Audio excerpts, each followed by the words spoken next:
Bupati Rejang Lebong Dr. Handes Haji Syamsul Effendi MM membuka secara resmi pelatihan teknis pertolongan pertama bagi potensi pencarian dan pertolongan Balai Diklat Rejang Lebong Basarnas Bengkulu. Prosesi pembukaannya dihadiri Kepala Basarnas Provinsi Bengkulu, Muslikun Sodik, SKM, Kadis Sosial, Syahfawi, SKM, MKM, Kadispar, Dodi Sahdani, S, Sos MSI, Kepala BPBD, Syalahuddin, Kepala Damkar, Ferry Najamuddin Fesha. Serta, Letu Tasmi B dari Kodim 0409, Kapolsek Selupu Rejang, Ibtu Ibnu Sina. Perwakilan P, MI, Rapi dan Orari. Pertama saya ucapkan terima kasih kepada Basarnas yang telah melaksanakan pelatihan ini. Soalnya, Rejang Lebong memiliki beragam potensi bencana alam. Mulai dari gunung meletus, gempa bumi, angin puting beliung, banjir dan tanah longsor. Termasuk cuaca ekstrim. Yang tidak ada cuma tsunami. Kalau ada tsunami di Rejang Lebong artinya kiamat, kata Bupati. Bupati berharap, pelatihan ini dapat menambah kemampuan dan keterampilan para peserta. Sehingga, para peserta dapat memahami situasi dan kondisi di wilayah bencana. Khususnya dalam mencari, menolong dan mengidentifikasi korban bencana. Bencana alam ini tidak bisa diprediksi kapan akan terjadi. Kita berharap ilmu didapat para peserta pelatihan tidak digunakan. Karena tidak ada bencana. Tapi, ketika bencana terjadi kita siap turun memberikan pertolongan, ujar Bupati. Sementara Ketua Panitia Pelaksana, Agus Mujiono, SH menjelaskan, pelatihan ini dilaksanakan 10-15 Juni 2024. Serta diikuti 50 peserta dari berbagai instansi dan organisasi potensi pencarian dan pertolongan dari Rejang Lebong, Kepahyang dan Lebong. Para peserta pelatihan dibimbing 5 instruktur, 4 asisten instruktur, 1 supervisi, 2 mentor. Serta 18 panitia, tutur Agus Mujiono.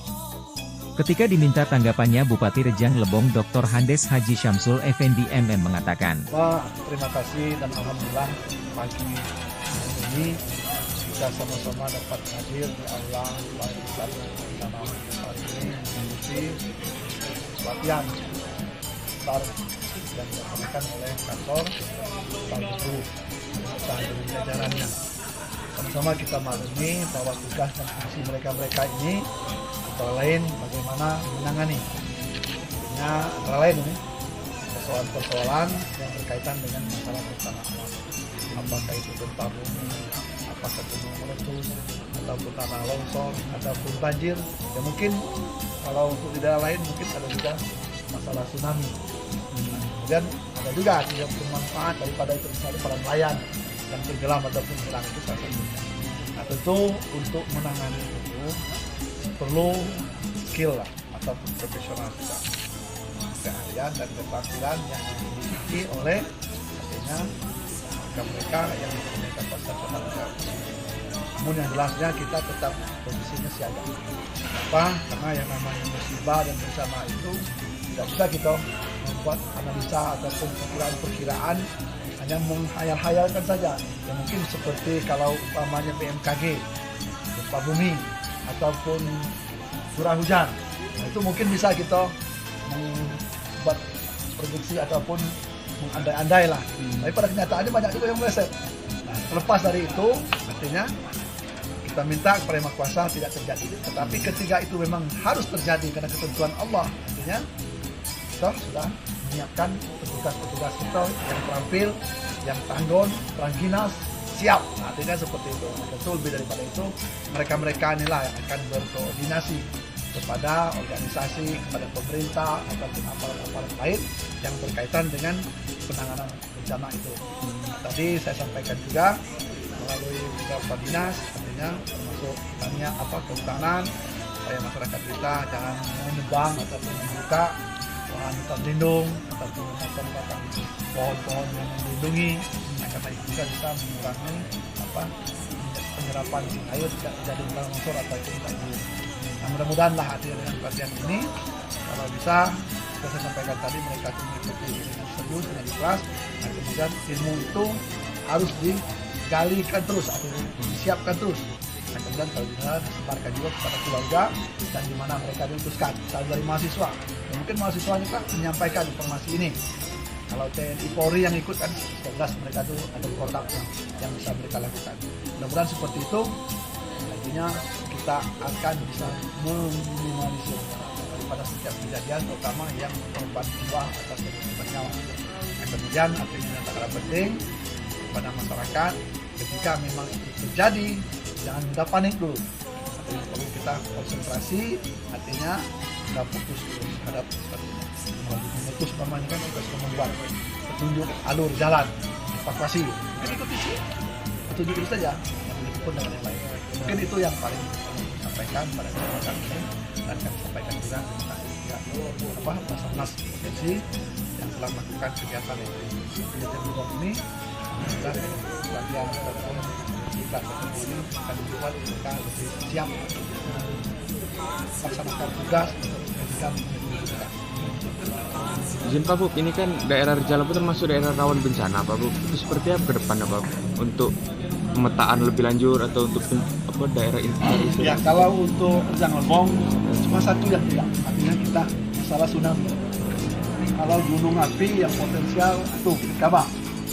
Kalau memang banjir, kita ini hampir 13 desa kalau tidak salah saya hitungan saya memang berada di pinggir bantaran sungai. Musi lah arti seperti itu. Nah, kemudian yang kedua, ada beberapa desa ataupun penduduk yang bermungkin ataupun bertempat tinggal di kemiringan tanah, lereng-lereng gunung, bukit yang ada. Nah, ini juga perlu kita waspada. Apakah dengan upaya membuat penahan tebing, lapis tebing, ataupun dengan menanam pohon-pohon yang bermanfaat berproduksi sehingga mengurangi artinya ketika kita ditempa tanah itu tetap stabil dan tidak longsor. Itu harapan kita. Namun secara umum entah itu rawan daerah tertentu atau tidak, yang penting kita harus waspada tinggi. Mungkin Pak Tentara lah yang tahu waspada kan tidak boleh lengah. Kalau lengah mati. Nah, kira-kira begitu. Sementara Kepala Basarnas Provinsi Bengkulu, Muslikun Sodik, SKM, menjelaskan. Tujuannya apa dan sasaran ini ke kalangan mana aja? Baik, terima kasih. Selamat pagi, dan tujuan dari kegiatan pelatihan potensi SAR pertolongan pertama yaitu untuk memberikan materi kepada potensi SAR yang terdiri dari Polri, TNI, dan instansi terkait serta organisasi hobi maupun mahasiswa di Kabupaten Rejang Lebong ini untuk menyiapkan personil yang siap ketika terjadi keadaan yang darurat. Jadi siap untuk memberikan pertolongan pertama ketika terjadi hal-hal yang tidak diinginkan. Dengan memberikan materi tentang pertolongan pertama ini, harapannya korban yang kita selamatkan tidak jatuh pada kondisi yang lebih berat. Setidaknya kita bisa mempertahankan life saving. Atau jangan sampai kita mengangkat korban, tapi korban yang kita angkat justru meninggal. Jadi jangan sampai, karena banyak kejadian kita salah mengangkat korban justru jatuh pada kondisi yang tidak diinginkan, yaitu meninggal dunia. Dengan melalui kegiatan ini ada beberapa materi tentang protokol spinal, itu mempertahankan posisi tulang spinal dari servikal sampai di lumbar atau tulang ekor. Itu salah satu untuk mempertahankan kondisi korban agar tidak jatuh pada kondisi makin kritis. Dan dengan pertolongan ini sangat aplikatif pada kehidupan sehari-hari. Harapannya peserta bisa menularkan pengetahuannya baik untuk dirinya dan pada sekitarnya. Ini sendiri kita tujuan di Rejang Lebong ini kenapa ini Pak jadi sasaran Rejang Lebong? Ya, terima kasih. Pertanyaan bagus. Tujuan sasaran dilaksanakan di Kabupaten Rejang Lebong karena Rejang Lebong ini merupakan wilayah kerja kantor SAR Bengkulu yang terdiri dari 1 kota dan 9 kabupaten. Jadi memang beberapa kegiatan sudah dilaksanakan di kabupaten lain. Namun di Kabupaten Rejang Lebong ini memiliki potensi yang cukup lumayan dan dari jarak kantor SAR Bengkulu ke Rejang Lebong ini merupakan sekitar 3 jam ya, dan ada beberapa kabupaten yaitu Kabupaten Kepayang dan Kabupaten Lebong yang tidak ada perwakilan SAR-nya, sehingga kami Basarnas ini karena sangat terbatas, melalui pelatihan ini juga kita berharap sebelum kami datang, teman-teman yang ada di Kabupaten Rejang Lebong ini bisa melaksanakan pertolongan pertama sebelum kami datang ataupun sebelum tim SAR datang. Jadi setidaknya mereka bisa memberikan pertolongan kepada keluarganya ataupun masyarakat terdekat. Artinya ini bisa dibentuk kader atau seperti apa nih Pak nantinya? Iya, harapannya yang kita laksanakan itu memberikan pelatihan tentang pertolongan pertama untuk potensi SAR ya. Potensi SAR itu karena kami menyadari bahwa kami terbatas, personel kita hanya sekitar 95 orang, itu termasuk organik dan yang tenaga pendukung, sehingga kami sangat menyadari bahwa kami dari segi personel kami sangat terbatas, sehingga melalui kegiatan ini masyarakat bisa lebih siap jika ada hal-hal yang tidak diinginkan melalui pertolongan pertama tadi pada potensi SAR. Itu Iya, rencana pembentukan unit siaga sedang kami usulkan ke pusat dan semoga mendapat respon positif, karena respon positif juga sudah diberikan dari Pemda Rejang Lebong.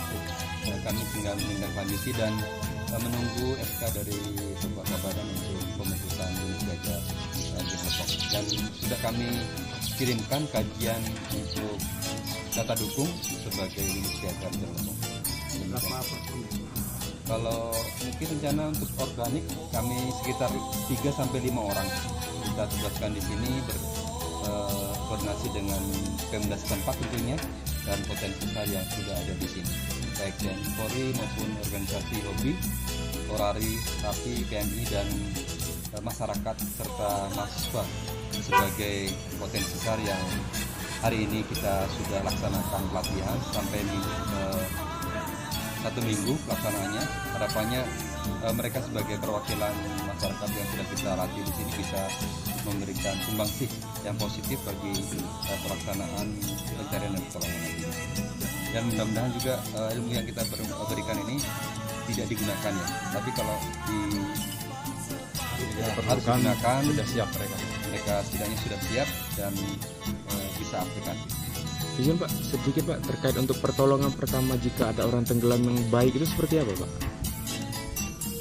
Baik, ketika pertolongan pertama ketika orang tenggelam yang baik ya sesuai dengan SOP kami Pak. Jadi ketika kita mengetahui ada korban, kita pasti ngecek kesadarannya Pak, sadar atau tidak, nafas ada atau tidak, nadinya juga ada atau tidak. Kalau misalnya tidak ada nafas, tidak ada nadi, ada prosedurnya, kita lakukan RGP dan seterusnya. Menjelaskan. Dari lokasi kegiatan, Tatang Suharmanto melaporkan.